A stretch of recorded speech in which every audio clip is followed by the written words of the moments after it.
50세 이후 재혼하면 큰일 나는 7가지 이유. 저는 이정희입니다. 올해 61세죠. 남편을 잃고 10년이 흘렀습니다.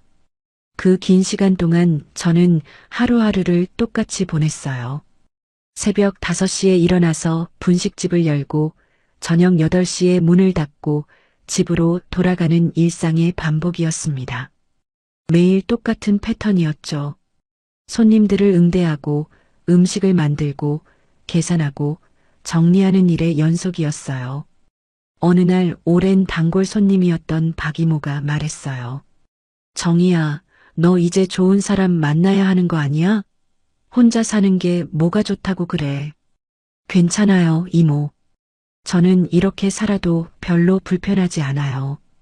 그렇게 대답했지만 속으로는 달랐습니다. 정말 괜찮다면 왜 이렇게 마음이 허전할까요? 왜 이모 말에 이렇게 마음이 흔들릴까요? 박 이모는 70대 후반이었는데 정말 적극적인 분이었어요. 분식집에 올 때마다 제 안부를 물어보고 걱정해주는 분이었죠. 저보다 나이가 많으셨지만 늘 활기찬 모습이었습니다. 너 같은 착한 애가 왜 혼자 살아야 하냐? 나도 답답해 죽겠다. 이모는 진짜 답답해하는 표정이었어요. 마치 자신의 일처럼 걱정하는 모습을 보니까 마음이 짠했습니다. 누군가 저를 걱정해주는 것만으로도 고마웠거든요. 이모, 전 정말 괜찮아요. 지금도 충분히 잘 살고 있는걸요. 무슨 소리야? 혼자서 뭐가 괜찮다는 거야? 아프면 누가 돌봐줄 거야? 나이 들어가는데 말이야. 이모 말이 틀린 건 아니었어요. 가끔 몸이 아플 때나 컨디션이 안 좋을 때는 정말 막막했거든요. 그래도 지금까지 잘 버텼는데 뭘 그렇게 걱정하시나 싶었죠. 그런데 이모는 포기하지 않았어요. 내가 아는 분이 있는데 정말 괜찮은 분이야. 나이도 너랑 비슷하고 부인 돌아가신 지 좀 됐고. 소개팅이라는 단어에 저는 깜짝 놀랐습니다. 이 나이에 소개팅이라니요. 상상도 해보지 못했던 일이었어요. 이모, 전 그런 거 안 해요. 지금도 충분히 잘 살고 있어요. 단호하게 거절했죠. 솔직히 말하면 두려웠어요. 새로운 사람을 만난다는 것도 그렇고, 만약 잘 안 되면 어떻게 하나 하는 걱정도 들었고요. 하지만 박 이모는 쉽게 포기하지 않는 분이었습니다. 그냥 차 한 번만 마셔봐. 친구로라도 지내면 좋잖아. 요즘 혼자 사는 사람들끼리 모여서 이야기도 하고 그런다던데. 친구로라도 지내면 좋다는 말에 제 마음이 흔들리기 시작했어요. 사실 대화할 사람이 있다면 나쁘지 않을 것 같다는 생각이 들었거든요. 분식집에서는 손님들과 대화하지만 그건 업무상의 대화였어요. 진짜 마음 편히 이야기할 수 있는 사람은 없었죠. 가끔 박 이모 같은 분들과 이야기할 때가 제일 편했습니다. 며칠 동안 고민했어요. 만날까 말까? 혼자서 계속 생각하다 보니까 답답해졌습니다. 그래서 결국 박 이모에게 전화했어요. 이모, 그분 연락처 좀 주세요. 어머, 정희야. 정말 잘했다, 잘했어. 이모는 정말 기뻐했어요. 마치 자신의 일처럼 좋아하는 모습을 보니까 저도 덩달아 기분이 좋아졌습니다. 그렇게 만난 사람이 최영수였어요. 66세, 공기업에서 은퇴한 분이었죠. 첫 만남 장소는 분식집 근처 조용한 카페였습니다. 약속 시간 30분 전부터 저는 긴장했어요. 뭘 입고 갈지, 뭘 이야기할지 고민하다가 시간이 훌쩍 지나갔죠. 결국 평소보다 조금 단정한 옷을 입고 나갔습니다. 카페에 도착했을 때 영수는 이미 와 있었어요. 키가 크고 인상이 부드러운 분이었습니다. 첫인상이 나쁘지 않았어요. 안녕하세요. 박 선생께 소개받은 최영수라고 합니다. 목소리가 정말 부드러웠어요. 전 남편과는 완전히 다른 느낌이었죠. 전 남편은 말수가 적고 무뚝뚝한 사람이었거든요. 저는 이정희예요. 반갑습니다. 어색한 첫 만남이었지만 영수는 대화를 자연스럽게 이끌어갔어요. 날씨 이야기부터 시작해서 동네 이야기, 그리고 제일 이야기까지요. 분식집을 운영하고 계시는군요. 정말 대단합니다. 별거 아니에요. 그냥 생계 때문에 하는 일이죠. 아니에요. 혼자서 가게를 운영한다는 게 쉬운 일이 아니잖아요. 정말 존경스럽습니다. 이런 말을 들은 게 얼마만인지 모르겠어요. 누군가 제 일을 인정해주고 존경한다고 말해주니까 기분이 이상했습니다. 좋으면서도 어색했어요. 영수는 제 이야기를 정말 잘 들어줬어요. 분식집 운영하면서 겪는 어려움, 혼자 지내는 일상, 그동안의 힘든 시간들까지도요. 중간중간 고개를 끄덕이며 공감해주는 모습이 인상적이었습니다. 정말 고생 많이 했네요. 저도 혼자입니다. 아내를 잃고 8년 정도 됐죠. 그 말을 들은 순간 이상하게 마음이 풀렸습니다. 나만 외로운 게 아니구나. 이분도 저처럼 혼자구나 하는 생각이 들었어요. 많이 힘드셨겠어요. 그래도 이제는 많이 괜찮아졌습니다. 다만 가끔 너무 조용할 때가 있죠. 영수의 말에 저도 깊이 공감했어요. 정말 그랬거든요. 그 조용함이 때로는 견딜 수 없을 만큼 무거웠죠. 같은 경험을 한 사람만이 이해할 수 있는 감정이었습니다. 첫 만남은 2시간 정도 이어졌어요. 생각보다 대화가 잘 통했고 불편하지도 않았습니다. 헤어질 때 영수가 말했어요. 다음에 또 만나서 이야기할 수 있을까요? 네, 좋아요. 그렇게 시작된 만남이었습니다. 그날 이후로 우리는 자주 만나게 됐어요. 일주일에 1번, 그 다음엔 2번. 점점 만나는 횟수가 늘어났습니다. 영수는 정말 전 남편과 달랐어요. 제 말을 끝까지 들어줬고 공감도 해줬습니다. 그랬겠네요. 힘들었겠어요. 라는 말을 자주 했죠. 그런 말들이 저에게는 큰 위로가 됐어요. 저는 모르게 비교하게 됐습니다. 전 남편은 제가 무슨 말을 해도 그래라고만 했었는데 영수는 달랐어요. 제 이야기에 진심으로 관심을 보여줬고 때로는 조언도 해줬습니다. 정희는 정말 대단한 것 같아요. 혼자서 가게도 운영하고 이렇게 밝게 살고 그런 말을 들을 때마다 기분이 좋아졌어요. 오랫동안 잊고 있었던 감정이었죠. 누군가 저를 인정해주고 칭찬해주는 기분이었습니다. 만날 때마다 영수는 따뜻했어요. 제가 피곤해 보이면 걱정해주고 기분이 안 좋아 보이면 이유를 물어보기도 했죠. 그런 관심이 저에게는 새로웠습니다. 외로움이 컸던 만큼 그 따뜻함이 더 크게 느껴졌어요. 혼자 지내던 시간들이 길었기 때문에 누군가의 관심과 애정이 특별하게 다가왔습니다. 그리고 그 외로움과 비교, 그 따뜻함이 결국 재혼이라는 선택으로 이어졌죠. 그때는 몰랐어요. 외로움 때문에 내린 선택이 얼마나 위험한지를, 비교를 통해 만든 판단이 얼마나 불완전한지를 말입니다. 첫 만남 이후로 영수와의 연애는 정말 빠르게 흘러갔습니다. 일주일에 1번이던 만남이 어느새 일주일에 2번, 3번으로 늘어났어요. 전화 통화도 매일같이 하게 됐죠. 오늘 하루는 어땠어요? 영수는 매일 저녁 이런 안부 인사로 전화를 시작했습니다. 처음엔 어색했지만 점점 익숙해졌어요. 하루 있었던 일들을 누군가에게 이야기한다는 게 이렇게 좋은 건지 몰랐습니다. 분식집에서 있었던 재미있는 일들, 힘들었던 순간들, 손님들과의 에피소드까지 모든 걸 영수에게 털어놨어요. 영수도 마찬가지였습니다. 은퇴 후 지루한 일상, 가끔 만나는 옛 동료들 이야기, 혼자 보내는 시간들에 대해 솔직하게 말해줬죠. 만날 때마다 영수는 작은 선물을 가져왔어요. 제가 좋아한다고 했던 호두과자, 분식집에서 쓸 수 있는 좋은 기름, 때로는 예쁜 꽃 한 송이까지요. 이런 건 안 가져오셔도 되는데요. 별거 아니에요. 그냥 보다가 생각나서요. 그런 말을 하며 웃는 영수를 보면 마음이 따뜻해졌습니다. 누군가 저를 생각해 준다는 기분이 정말 오랜만이었거든요.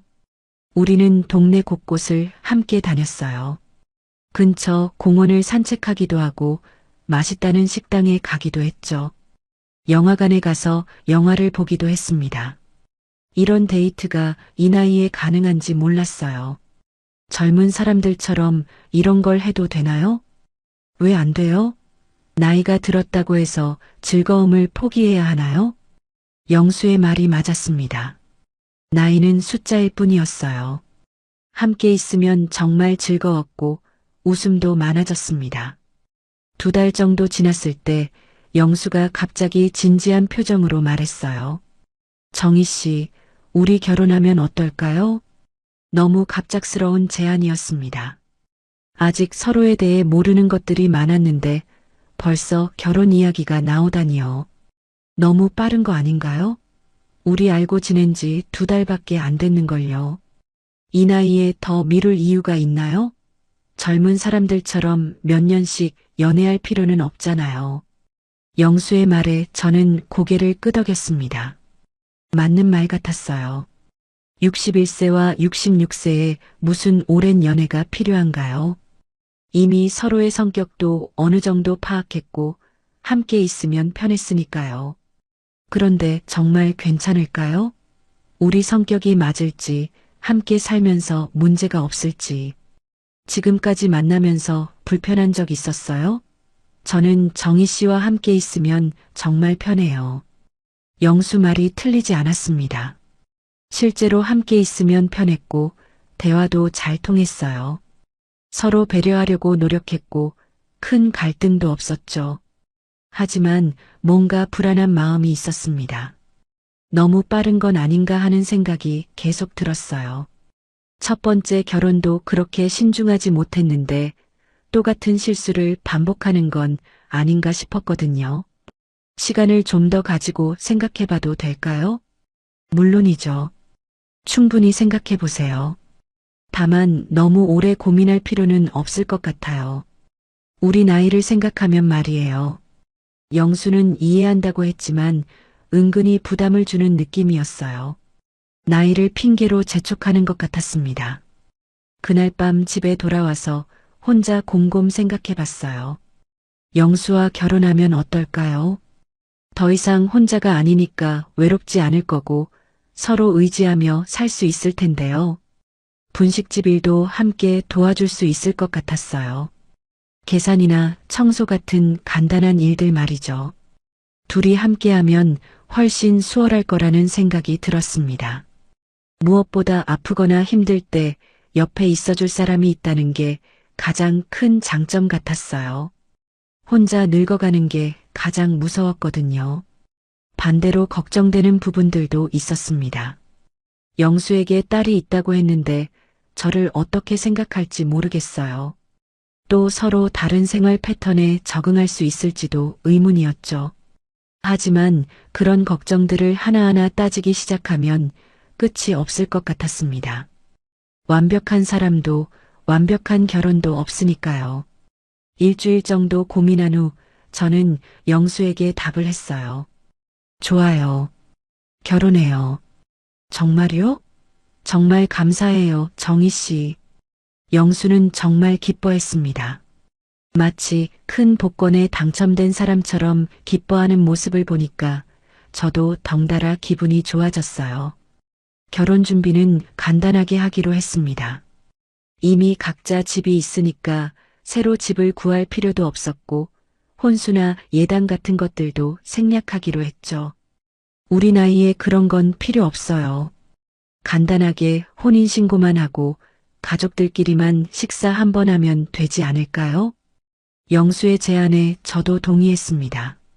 복잡한 절차보다는 실질적인 것들이 더 중요하다고 생각했거든요. 그런데 막상 결혼 이야기가 구체화되니까 뭔가 아쉬운 마음이 들었어요. 너무 빨리 진행되는 게 아닌가 하는 생각이 다시 들었습니다.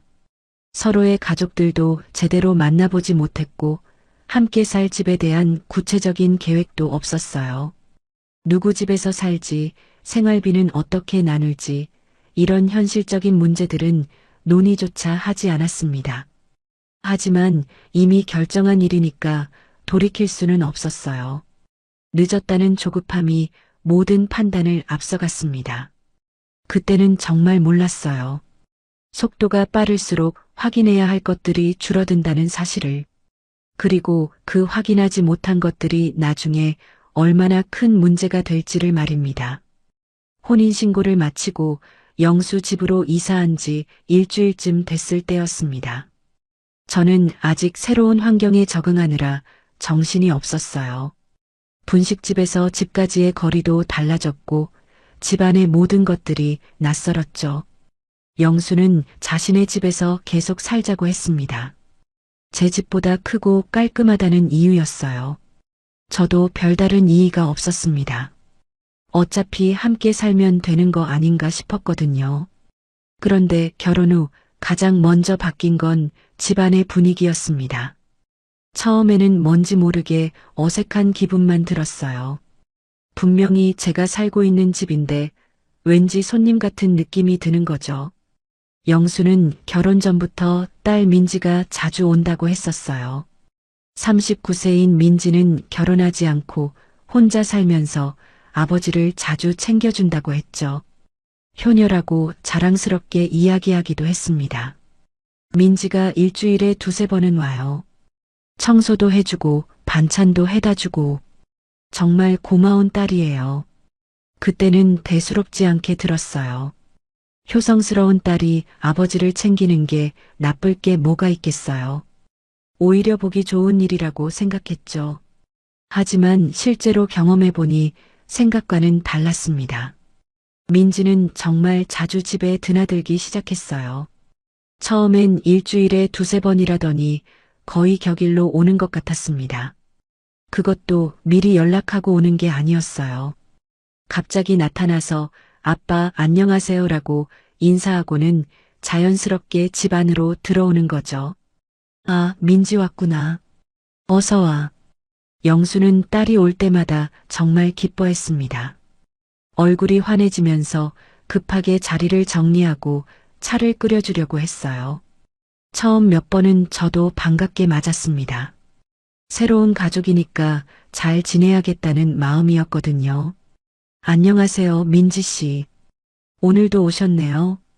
네, 안녕하세요. 민지의 대답은 늘 그랬습니다. 짧고 건조했어요. 말투는 공손했지만 뭔가 거리감이 느껴졌죠. 저를 부르는 호칭도 늘 애매했습니다.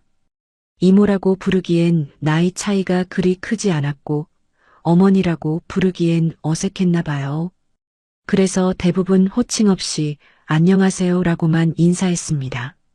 민지가 올 때마다 집 분위기는 미묘하게 바뀌었어요. 영수는 딸 앞에서는 완전히 다른 사람이 됐습니다. 평소보다 말이 많아지고 뭔가 들뜬 모습이었어요. 민지야, 요즘 일은 어떠니? 힘들지 않고? 괜찮아요, 아빠. 걱정 마세요. 그래도 너무 무리하지 마. 몸이 제일 중요한 거야.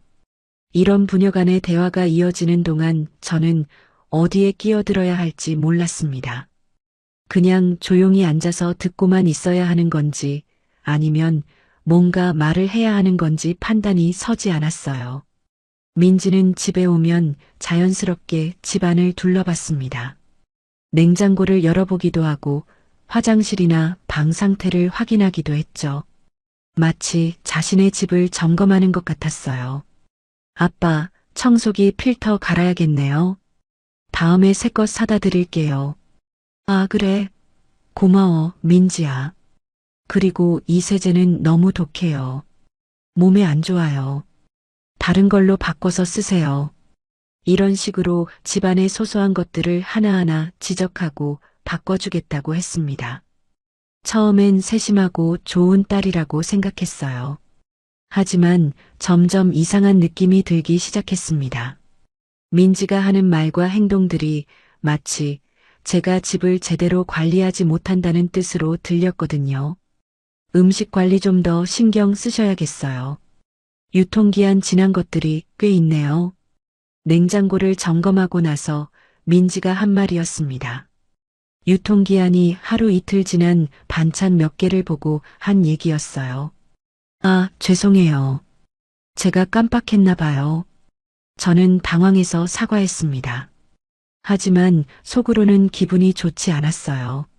하루 이틀 지난 반찬 정도야 충분히 먹을 수 있는 건데 왜 이렇게 지적하는 건지 이해가 안 됐거든요. 아빠가 나이 드시면서 이런 부분을 신경 못 쓰시는 것 같아요. 앞으로 제가 자주 확인해 드릴게요. 민지의 말에 영수는 고개를 끄덕였습니다. 마치 제가 정말로 집 관리를 못한다는 식으로요. 저는 점점 위축되기 시작했습니다. 내가 뭔가 잘못하고 있는 건가 하는 생각이 들었거든요. 하지만 곰곰 생각해보면 특별히 잘못한 게 없었어요. 민지가 올 때마다 이런 일들이 반복됐습니다. 집안의 이것저것을 체크하고 개선점을 찾아내고 자신이 해결해 주겠다고 나서는 거죠. 아빠, 이 소파 너무 낡았어요. 새 걸로 바꿔드릴까요? 아니야, 민지야. 이 소파가 편해서 바꾸고 싶지 않아. 그래도 보기에 안 좋아요. 손님들이 오면 창피하지 않아요? 손님이라고 하면서 저를 힐끔 보는 민지의 시선이 느껴졌습니다. 마치 제가 그 손님 중 하나인 것처럼 말이에요. 가장 이상했던 건 민지가 집안에서의 제 역할을 자꾸 축소시키려고 한다는 점이었습니다. 아빠 빨래는 제가 해갈게요. 이렇게 하면 안 돼요. 아빠 약은 제가 정리해 드릴게요. 복용법이 복잡해서요. 아빠 식사도 제가 챙겨 드릴게요. 영양 관리가 중요해요. 제가 할 수 있는 일들을 하나둘씩 가져가는 느낌이었어요. 마치 저는 이 집에서 아무 역할도 하지 못하는 사람이라는 식으로요. 영수는 딸의 이런 행동에 대해 전혀 문제의식을 느끼지 못하는 것 같았습니다. 오히려 기뻐하기까지 했어요. 민지가 너무 잘해줘서 고마워. 이런 딸을 뒀으니 내가 복이 많지. 그런 말을 들을 때마다 저는 점점 이상한 기분이 들었습니다. 제가 이 집의 주인인지 아니면 그냥 얹혀 사는 사람인지 헷갈리기 시작했어요. 민지는 항상 아버지를 위해서라는 명분을 내세웠습니다. 아버지의 건강, 아버지의 편안함, 아버지의 안전. 모든 것이 아버지 중심이었어요. 아빠가 편하셔야 하는데 이런 식으로 하면 불편하실 것 같아요. 아빠 건강을 생각하면 이건 좀 바꿔야 할 것 같아요. 이런 식으로 말하면 영수는 절대 반박하지 않았습니다. 딸이 자신을 걱정해서 하는 말이라고 생각하는 거죠. 그 과정에서 제 의견은 점점 설 자리가 없어졌습니다. 제가 뭔가 제안하면 아빠가 어떻게 생각하시는지 먼저 들어봐야겠어요 라고 했고, 제가 뭔가 바꾸려고 하면 아빠와 상의해 보셨어요? 라고 물었어요. 분명히 저도 이 집의 주인인데 마치 아무 권한이 없는 사람 취급을 받는 기분이었습니다. 집안에서 정의는 점점 주인이 아닌 사람이 되어가고 있었어요. 그리고 그 변화는 너무 자연스럽게, 너무 교묘하게 이루어지고 있었습니다. 민지의 말투는 늘 공손했고 하는 행동들도 겉으로 보기에는 효심에서 나온 것 같았어요. 하지만 그 결과는 제가 이 집에서 점점 투명인간이 되어가는 것이었습니다. 그때까지도 저는 이것이 시간이 지나면 자연스럽게 해결될 문제라고 생각했어요. 서로 적응하면 좋아질 거라고 믿었죠. 하지만 그건 제가 너무 순진한 생각이었습니다. 상황은 좋아지기는커녕 점점 더 복잡해져 갔거든요. 민지의 방문이 잦아질수록 저는 이상한 패턴을 발견하기 시작했습니다. 민지는 단순히 아버지를 챙기는 것에서 그치지 않았어요. 점점 더 깊숙한 부분까지 관여하려고 했죠. 처음엔 집안 정리나 음식 관리 정도였는데 어느 순간부터는 재정 관리에까지 손을 뻗기 시작했습니다. 아빠, 통장 정리 좀 해야겠어요. 이렇게 여러 곳에 나눠 놓으면 관리가 어려워요. 결혼한 지 한 달쯤 됐을 때 민지가 한 말이었어요. 영수가 가지고 있던 여러 개의 통장과 적금에 대해 이야기하는 거였죠. 괜찮아, 민지야. 지금까지 이렇게 해왔는데 뭘. 아니에요, 아빠. 나이 드시면서 이런 관리가 점점 어려워질 거예요. 미리미리 정리해놔야 해요. 민지는 늘 그랬습니다. 아버지를 위해서라는 명분을 앞세웠어요. 그러면 영수는 더 이상 반박하지 않았죠. 저는 그 대화를 들으면서 좀 이상하다는 생각이 들었습니다. 영수는 아직 정정하고 판단력도 멀쩡한데 왜 벌써 그런 걱정을 하는 건지 이해가 안 됐거든요. 여보, 그런 건 급하지 않은 것 같은데요. 천천히 생각해봐도 되지 않을까요? 제가 조심스럽게 의견을 말했습니다. 하지만 민지의 반응은 차갑더라고요. 아버지 일인데 왜 끼어드세요? 아버지를 위해서 하는 얘기예요. 그 말에 저는 할 말이 없었습니다. 남편의 재정 문제에 아내가 의견을 내는 게 끼어드는 일인가요?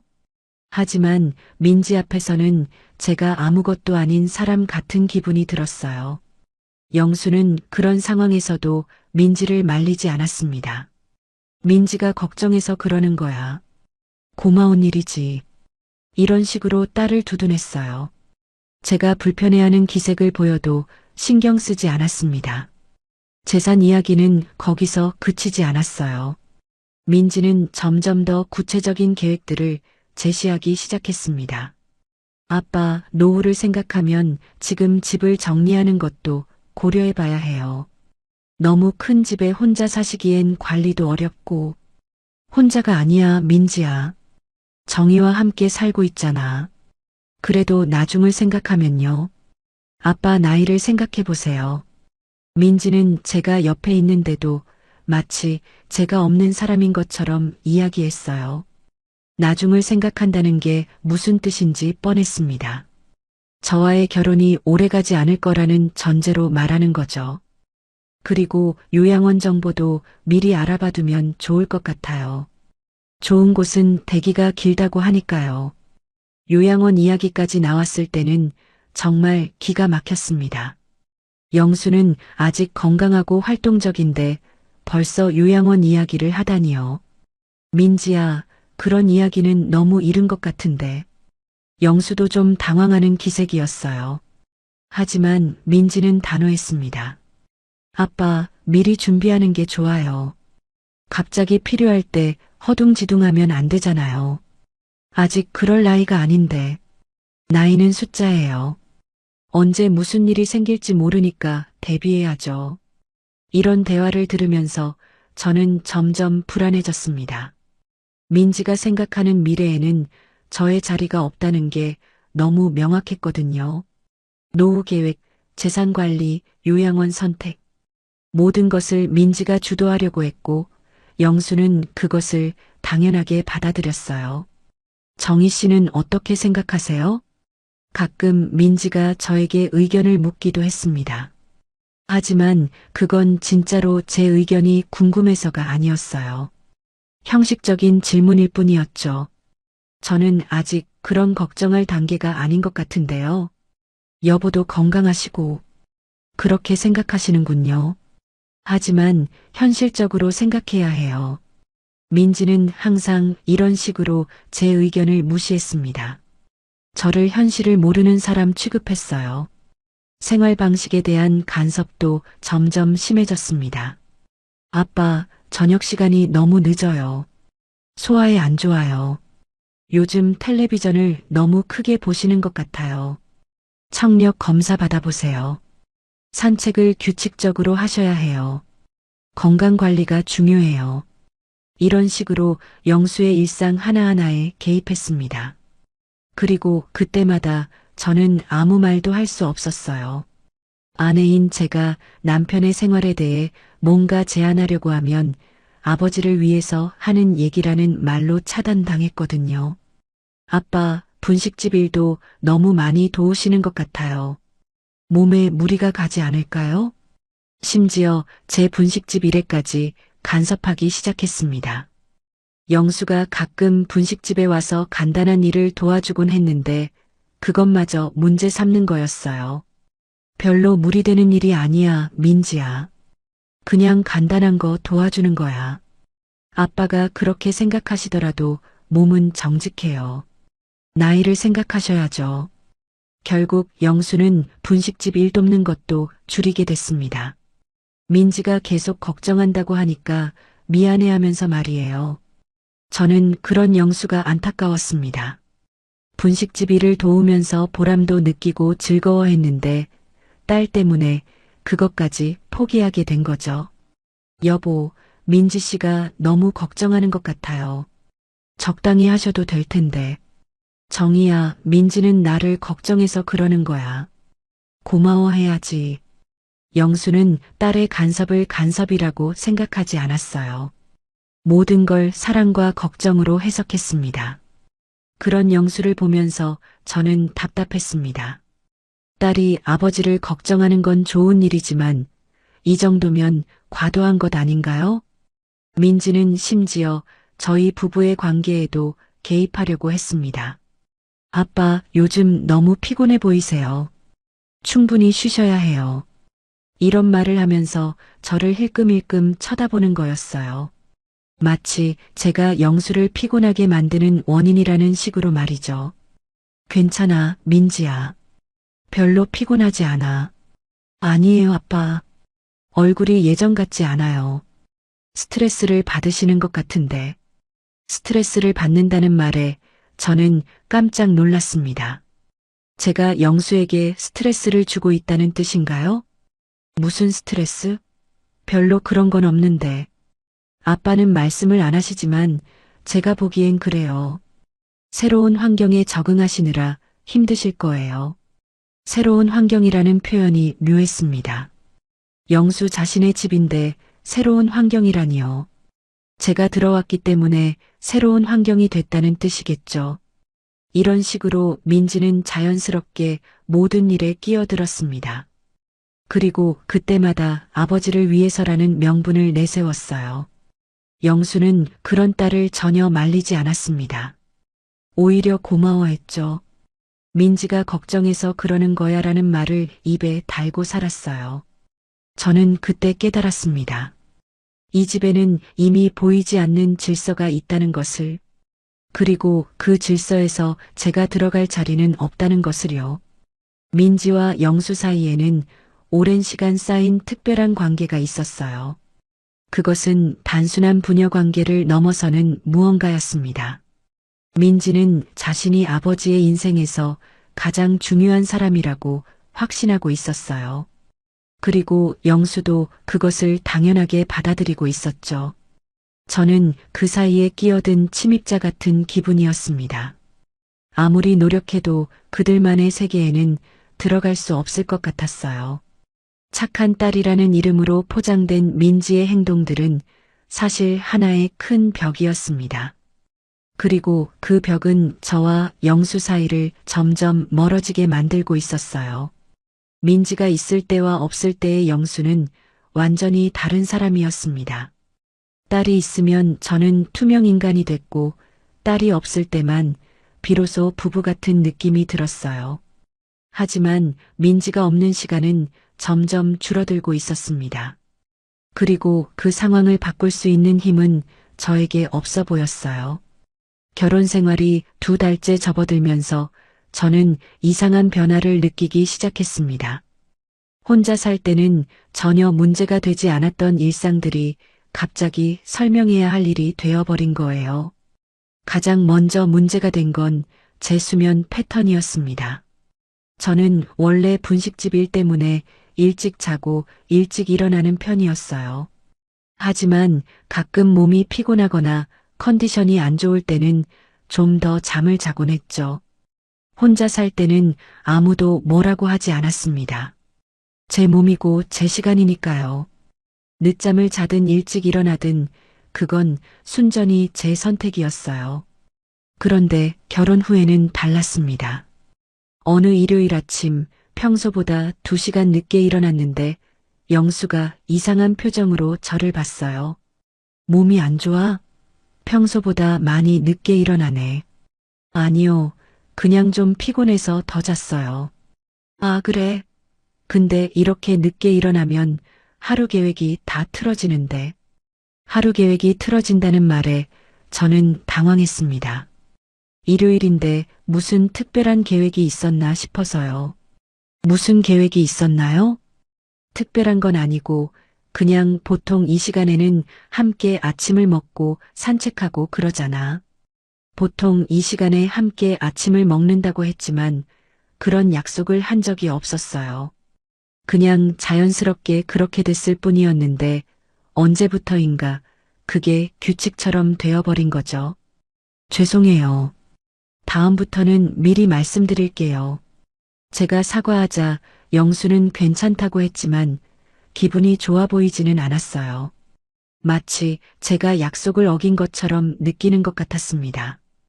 그 일 이후로 저는 늦잠을 자기가 어려워졌습니다. 혹시 영수가 또 그런 표정을 지을까봐 걱정됐거든요. 혼자만의 시간을 갖는 것도 문제가 됐습니다. 저는 원래 혼자 있는 시간을 좋아하는 편이었어요. 책을 읽거나 음악을 듣거나 그냥 아무 생각 없이 창밖을 바라보는 시간들이 필요했죠. 혼자 살 때는 그런 시간을 마음대로 가질 수 있었습니다. 하루 일과가 끝나고 나면 온전히 제 시간이었으니까요. 하지만 결혼 후에는 그런 시간을 갖는 것조차 눈치가 됐습니다. 제가 혼자 방에 있으면 영수는 불안해했어요. 뭐 하고 있어? 혹시 기분이 안 좋아? 아니에요. 그냥 좀 조용히 있고 싶어서요. 왜? 무슨 일 있어?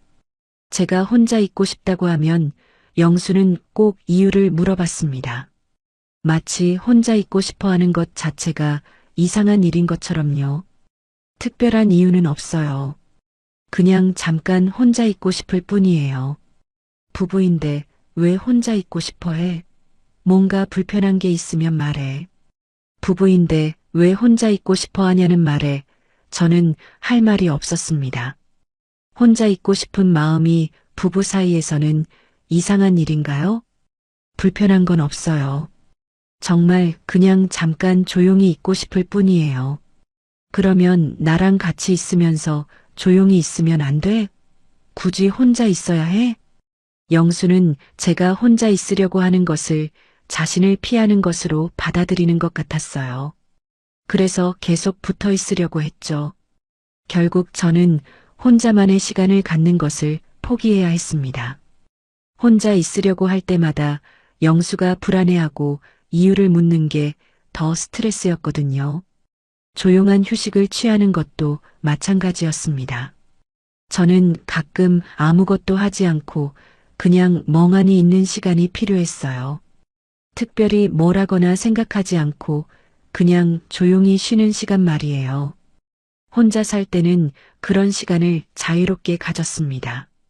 소파에 누워서 천장을 보고 있거나 창가에 앉아서 밖을 바라보거나 하는 시간들이요. 하지만 영수는 그런 제 모습을 보면 뭔가 해야 할 일이 있는 것처럼 말했어요. 그냥 있지 말고 뭔가 해. 텔레비전이라도 보든지. 전 이렇게 있는 게 좋아요. 이렇게 있으면 뭐가 좋아? 시간 아깝잖아. 영수에게는 아무것도 하지 않는 시간이 낭비로 보였나 봐요. 항상 뭔가 생산적인 일을 해야 한다고 생각하는 것 같았습니다. 부부인데 그건 너무 자유로운 거 아니야? 어느 날 제가 혼자 책을 읽고 있을 때 영수가 한 말이었어요. 너무 자유롭다는 표현이 이상했습니다. 책 읽는 게 너무 자유로운 일인가요? 책 읽는 게 뭐가 자유로워요? 혼자서만 하는 일이잖아. 나는 빼놓고. 영수는 제가 혼자 하는 모든 일을 자신을 배제하는 행동으로 받아들였어요. 책 읽기, 음악 듣기, 조용히 쉬기 같은 당연한 일상들까지도 말이죠. 그럼 뭘 해야 해요?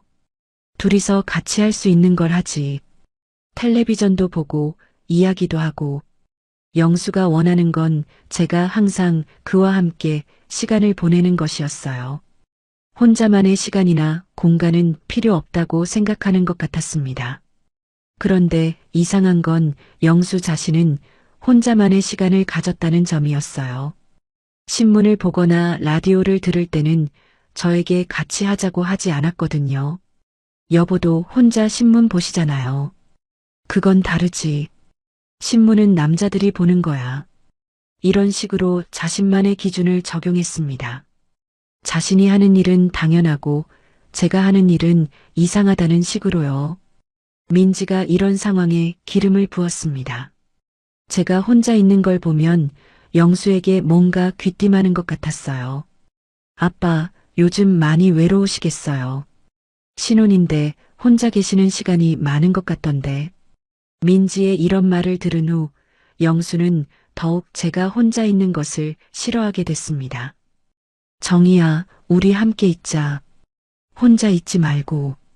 잠깐만 혼자 있을게요. 금방 나갈게요. 왜? 내가 싫어? 나랑 있는 게 불편해? 영수는 점점 예민해졌어요. 제가 조금이라도 혼자 있으려고 하면 자신을 거부하는 것으로 받아들였습니다. 그 말이 반복될수록 저는 정말 숨이 막히는 것 같았습니다. 제가 원하는 건 단순히 혼자만의 시간이었는데 그것조차 허락되지 않는 기분이었어요. 혼자 살 때는 당연했던 모든 것들이 결혼 후에는 설명해야 할 일이 됐습니다. 왜 늦잠을 잤는지, 왜 혼자 있고 싶은지, 왜 조용히 쉬고 싶은지 모든 걸 설명해야 했어요. 그리고 그 설명들은 대부분 받아들여지지 않았습니다. 영수에게는 이해할 수 없는 행동들이었거든요. 저는 점점 제 자신을 잃어가는 기분이었어요. 제가 원하는 대로 살 수 없고 항상 영수의 기준에 맞춰야 했습니다. 자유로운 것이 나쁜 일인 줄 몰랐습니다. 혼자 있고 싶어 하는 것이 이상한 일인 줄도 몰랐어요. 하지만 결혼 생활에서는 그런 것들이 모두 문제가 됐습니다. 부부는 모든 걸 함께 해야 해. 영수의 이런 생각은 바뀌지 않았어요.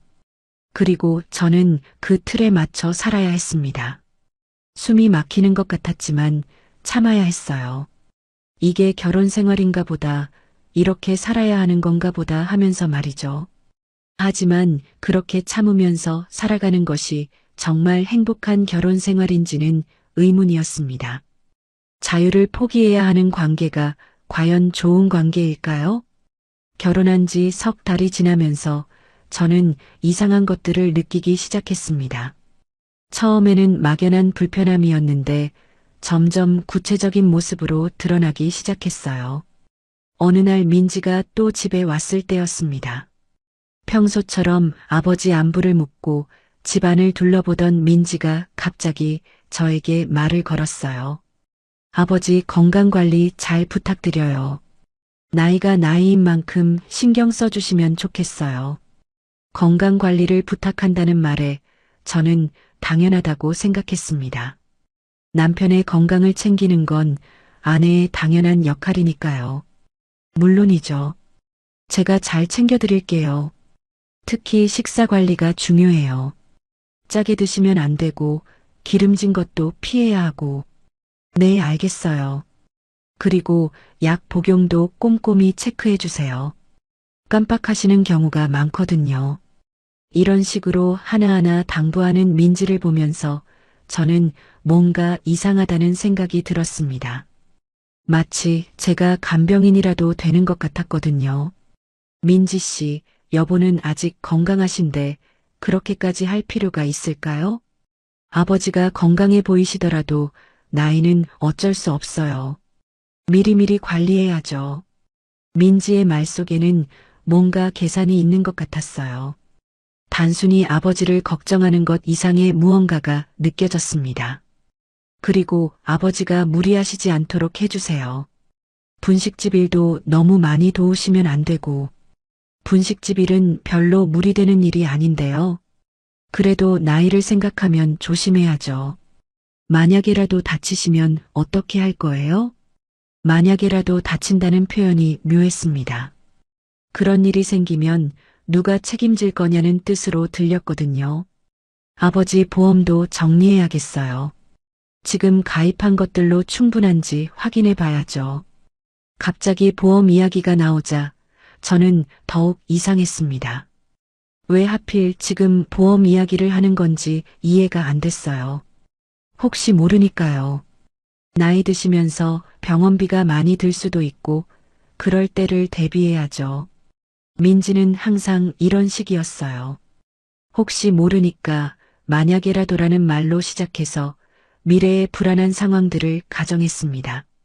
그리고 그 상황들에 대비해야 한다고 주장했죠. 영수는 그런 딸의 말에 고개를 끄덕였습니다. 민지 말이 맞아. 미리 준비하는 게 좋지. 아버지, 그런 거 말고 지금을 즐기시면 안 돼요? 너무 미래 걱정만 하시네요. 제가 조심스럽게 의견을 말했지만 민지의 반응은 차갑더라고요. 현실을 생각해야죠. 지금 즐기는 것도 좋지만 대비는 해야 하는 거 아니에요? 현실을 생각해야 한다는 말에 저는 할 말이 없었습니다. 마치 제가 현실을 모르는 철없는 사람 같은 기분이 들었어요. 그런 민지를 보면서 저는 깨달았습니다. 민지의 말 속에는 계산이 있다는 것을. 아버지의 건강, 재산, 미래에 대한 모든 계획에 자신이 중심에 서려고 한다는 것을요. 영수도 마찬가지였습니다. 민지가 이런 이야기를 할 때마다 적극적으로 동조했어요. 하지만 구체적인 결정을 내리려고 하면 항상 미뤘습니다. 그래, 민지 말이 맞아. 그런데 이런 건 천천히 생각해보자. 아빠 미루시면 안 돼요. 지금 결정하셔야죠. 알겠어, 알겠어. 조금만 더 생각해볼게. 이런 식으로 결정을 회피하는 영수를 보면서 저는 답답했습니다. 중요한 문제들에 대해서는 자신의 의견을 분명히 말하지 않고 계속 미루기만 했거든요. 여보, 어떻게 생각해요? 제가 의견을 물어봐도 마찬가지였어요. 글쎄. 민지가 알아서 해줄 텐데 뭘. 이런 식으로 모든 결정을 민지에게 맡기려고 했습니다. 영수의 말 속에는 회피가 있었어요. 책임지기 싫어하고 결정 내리기 싫어하는 마음이 느껴졌습니다. 그런 영수를 보면서 저는 실망했습니다. 결혼 전에는 그렇게 다정하고 든든했는데 실제로 함께 살아보니 완전히 다른 사람 같았어요. 여보, 우리 둘이서 상의해서 결정해야 하는 거 아닌가요? 그래, 그런데 민지가 이런 쪽은 나보다 잘 알잖아. 하지만 저희 일인데 민지 씨가 모든 걸 결정하는 게 맞나요? 민지는 걱정해서 그러는 거야. 나쁜 마음이 아니라고. 영수는 항상 이런 식으로 딸을 두둔했습니다. 제가 불편해하는 기색을 보여도 민지 편을 들었어요. 그런 상황들이 반복되면서 저는 알기 시작했습니다. 이 결혼에서 저는 사랑의 대상이 아니라 역할이라는 것을. 영수가 저를 사랑해서 결혼한 게 아니라 필요해서 결혼했다는 것을요. 영수에게 필요한 건 누군가의 돌봄이었습니다. 혼자 사는 게 외롭고 불편하니까 누군가 옆에서 챙겨줄 사람이 필요했던 거죠. 식사 준비, 집안 정리, 건강 관리 같은 실질적인 도움 말이에요. 민지에게 필요한 건 아버지 관리였습니다. 나이 든 아버지를 누군가 대신 돌봐주면 자신은 편해지니까요. 그러면서도 아버지의 모든 중요한 결정에는 자신이 개입할 수 있으니까 일석이조였죠. 누군가는 돌봄을 원했고 누군가는 관리를 원했습니다. 하지만 그 속에 진짜 저의 자리는 없었어요.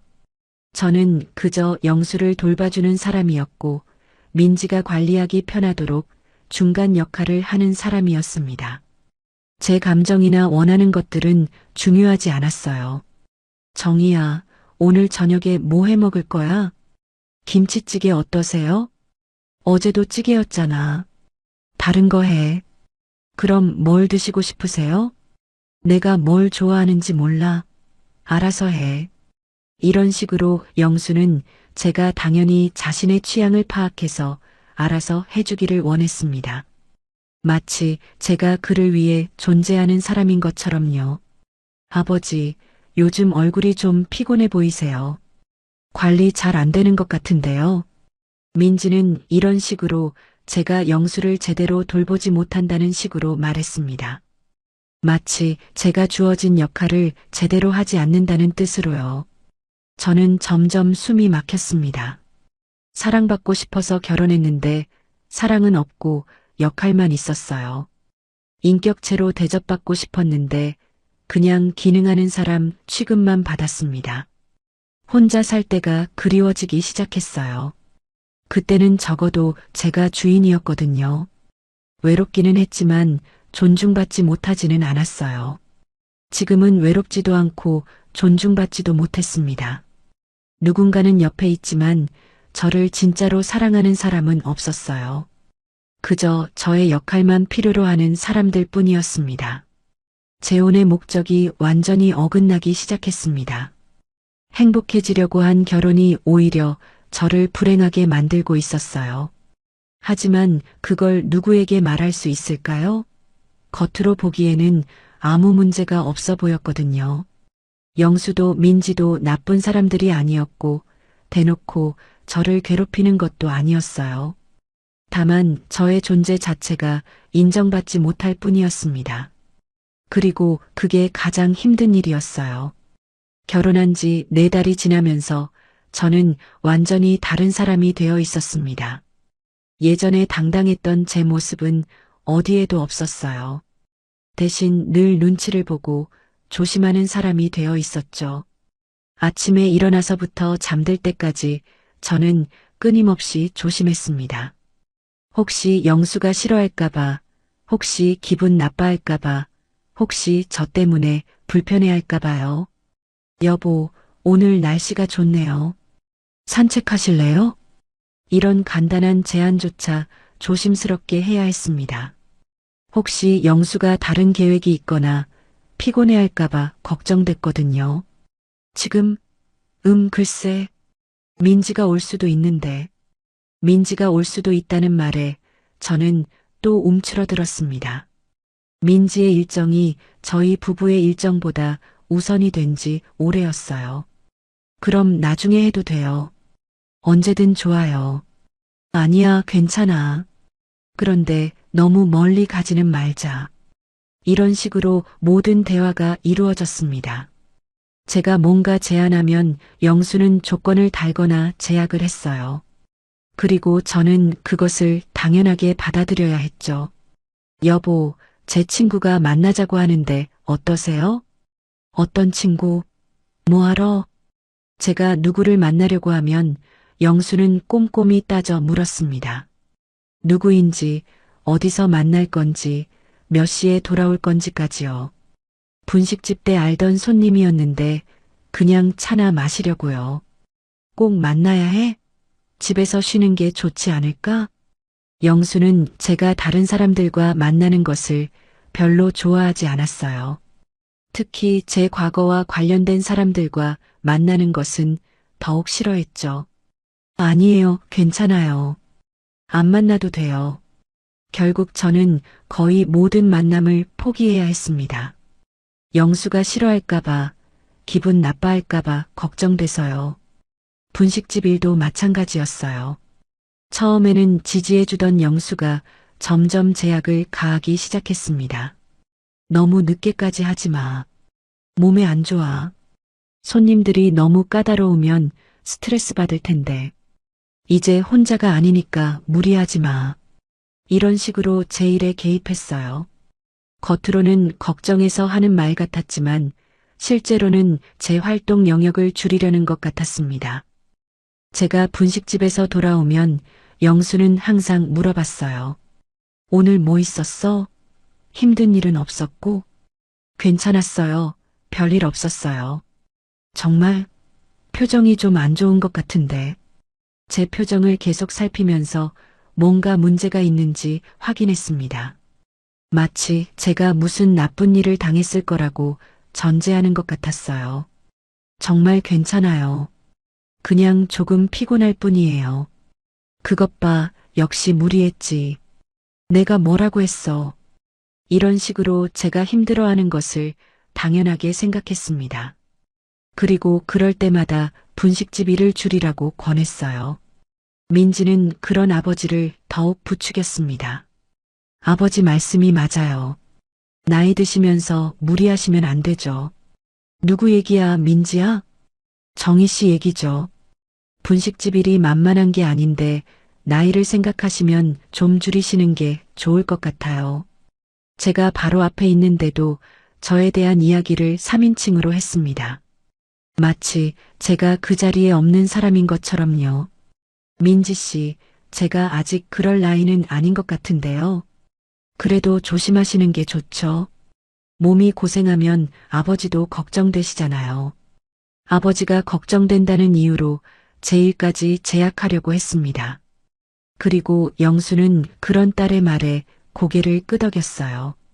이런 상황들이 계속되면서 저는 점점 위축됐습니다. 뭘 해도 지적받을 것 같고 뭘 말해도 문제가 될 것 같았어요. 관계는 자연스럽게 갑과 을이 되었습니다. 영수와 민지가 갑이고 저는 을이 됐죠.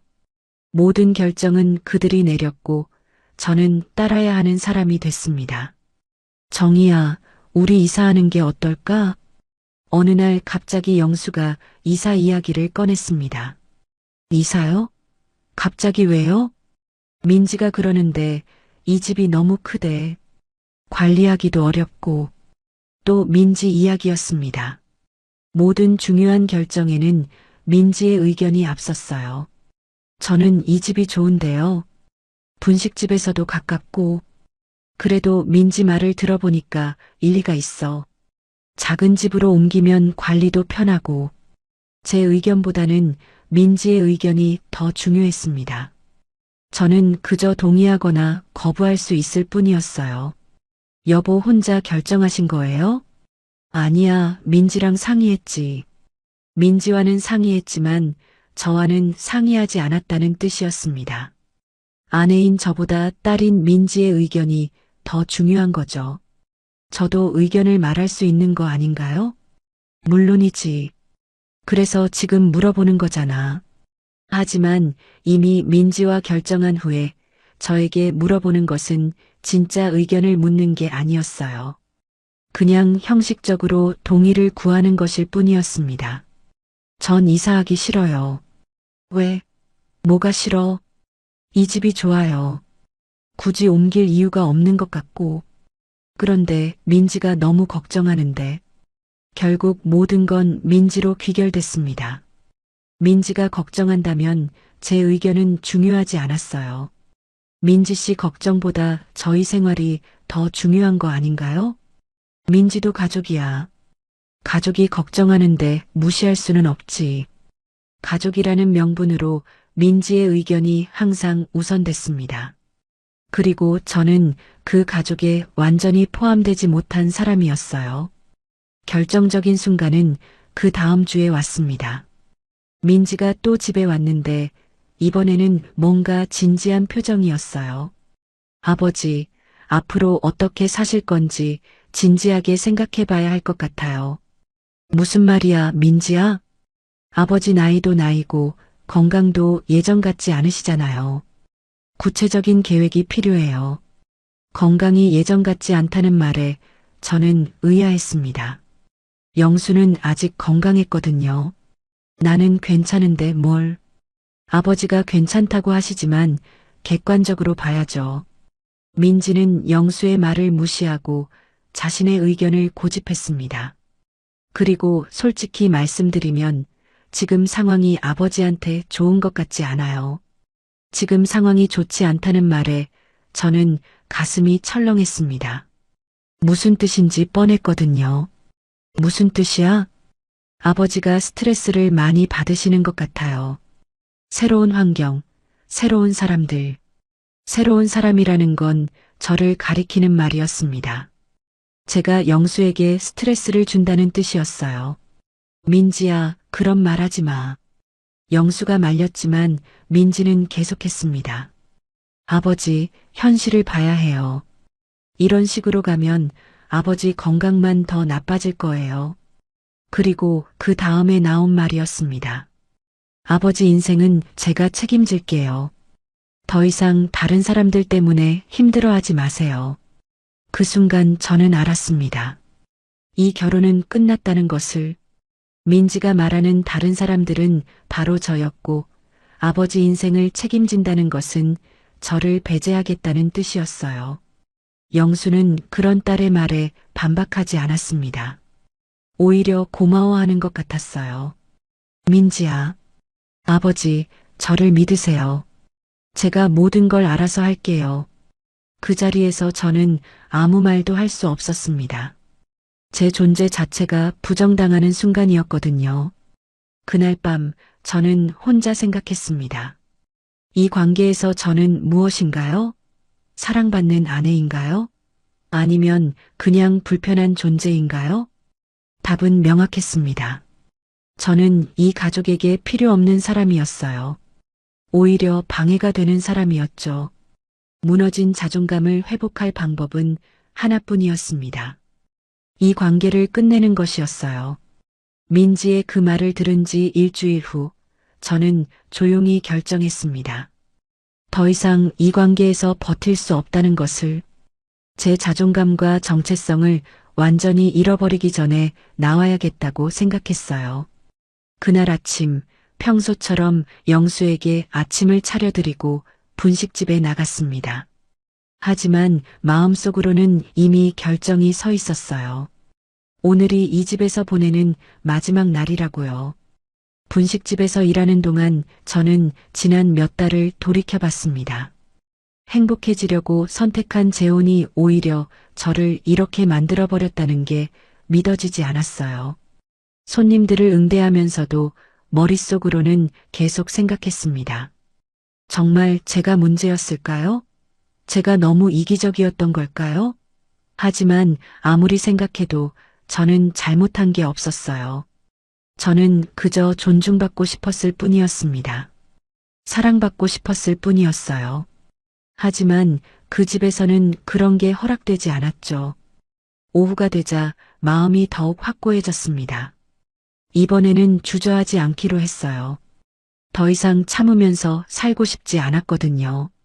분식집 문을 닫고 집으로 돌아가는 길이 무겁게 느껴졌습니다. 하지만 동시에 어떤 해방감도 들었어요. 드디어 이 상황을 끝낼 수 있다는 안도감이었습니다. 집에 들어서자 영수가 거실에서 텔레비전을 보고 있었어요. 평소와 다름없는 모습이었죠. 왔어? 오늘 힘들었지? 네, 조금요. 평소처럼 대답했지만 목소리가 떨리는 게 느껴졌습니다. 이제 말해야 할 시간이었어요. 여보, 할 말이 있어요. 뭔데? 밥부터 먹자. 지금 들어주셨으면 해요. 제 진지한 목소리에 영수도 뭔가 심상치 않다는 걸 느꼈나 봅니다. 텔레비전을 끄고 저를 쳐다봤어요. 저, 이제 그만하고 싶어요. 뭘 그만한다는 거야? 이 결혼 말이에요. 더 이상 함께 살 수 없을 것 같아요.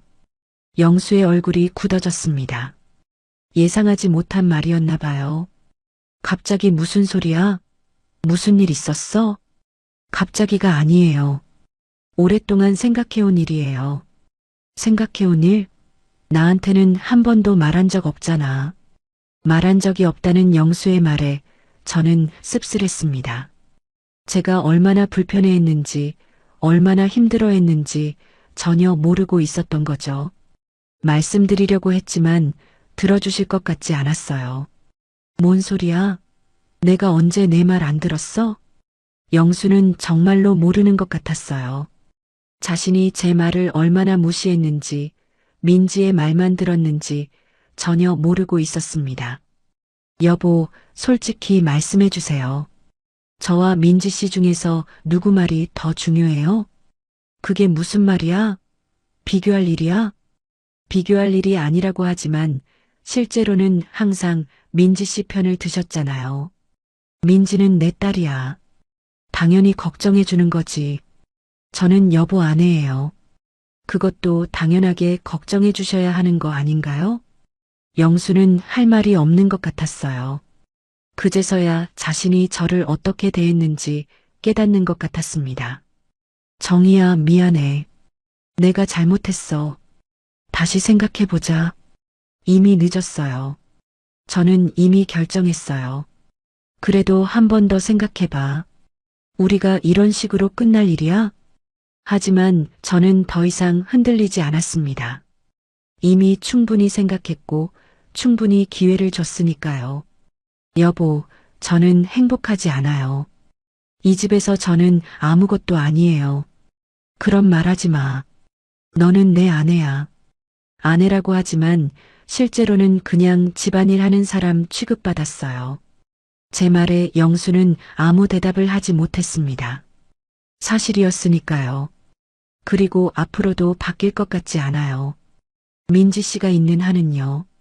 민지랑은 내가 얘기해 볼게. 소용없어요. 민지 씨는 절대 바뀌지 않을 거예요. 그리고 여보도 민지 씨를 바꿀 생각이 없으시잖아요. 영수는 더 이상 반박하지 않았습니다. 자신도 알고 있었던 거죠. 그날 밤 저는 조용히 짐을 쌌습니다. 가져온 것들만 챙겼어요. 많지 않았죠. 옷가지 몇 벌과 개인적인 물건들 뿐이었습니다. 다음 날 아침 일찍 영수가 아직 잠들어 있을 때 저는 조용히 집을 나왔습니다. 작별 인사는 하지 않았어요. 어차피 말해봐야 소용없을 게 뻔했으니까요. 제 원래 집으로 돌아가는 길에 저는 울었습니다. 두 번째 이혼이었어요. 첫 번째보다 더 아팠습니다. 나이가 들어서 한 선택이 이렇게 잘못될 줄 몰랐거든요. 하지만 동시에 어떤 안도감도 느꼈습니다. 드디어 숨을 쉴 수 있을 것 같았어요. 더 이상 눈치 보지 않아도 되고 허락받지 않아도 되니까요. 집에 돌아와서 며칠 동안은 정말 힘들었습니다. 외로움이 밀려왔고 내가 잘못 선택한 건 아닌가 하는 후회도 들었어요. 하지만 시간이 지나면서 점점 다른 것들이 보이기 시작했습니다. 제가 얼마나 움츠려들어 있었는지, 얼마나 제 자신을 잃고 있었는지 알게 됐어요. 혼자가 된 후 가장 먼저 느낀 건 자유였습니다. 아무에게도 허락받지 않고 늦잠을 잘 수 있었어요. 아무에게도 설명하지 않고 혼자만의 시간을 가질 수 있었죠. 분식집 일도 다시 즐거워졌습니다.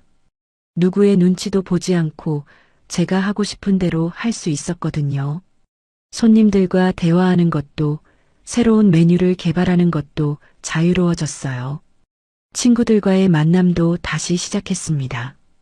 결혼하면서 끊어졌던 인간관계들을 하나씩 회복해 나갔어요.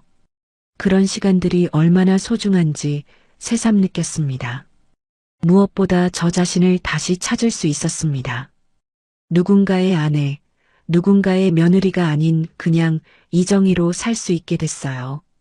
혼자 저녁을 먹는 것도 더 이상 외롭지 않았습니다. 오히려 평화로웠어요. 아무 눈치 보지 않고 제가 먹고 싶은 걸 먹을 수 있었거든요. 몇 달이 지나면서 저는 깨달았습니다. 문제는 50세 이후 재혼이 아니었다는 것을. 문제는 제가 저 자신을 잃어가면서도 그 관계에 매달렸다는 것이었어요. 외로움 때문에 서둘러 선택한 결혼, 상대방을 제대로 알아보지 못한 채 한 결혼, 무엇보다 제 자신을 포기해가면서 유지하려고 한 결혼이 문제였던 거죠. 지금 저는 확실히 말할 수 있습니다. 50세 이후 재혼이 문제였던 게 아니라 나를 잃어가면서 버틴 게 문제였어요. 혼자인 삶은 실패가 아니었습니다. 오히려 저에게는 더 맞는 삶이었어요. 누구에게나 맞는 삶이 있고 저에게는 혼자 사는 삶이 더 어울렸던 거죠. 이제 저는 당당합니다. 혼자 산다고 해서 불쌍한 사람이 아니에요. 제 선택으로 제 삶을 사는 자유로운 사람입니다. 분식집도 더 잘 되고 있어요. 제가 행복해지니까 손님들도 그걸 느끼는 것 같아요. 더 밝아졌다는 말을 자주 들어요. 가끔 영수 생각이 날 때도 있습니다. 하지만 후회하지는 않아요. 그 시간들이 있었기 때문에 지금의 소중함을 더 크게 느낄 수 있으니까요. 혼자가 된 후에야 진짜로 인생이 빛나기 시작했습니다. 이제 저는 알아요. 외로움을 피해 잘못된 관계를 선택하는 것보다 혼자서라도 제 자신을 지키며 사는 것이 훨씬 행복하다는 걸요. 61세에 다시 시작하는 인생이지만 전혀 늦지 않았습니다. 오히려 이제야 진짜 제 인생이 시작된 기분이에요. 기분이에요. 기분이에요. 기분이에요.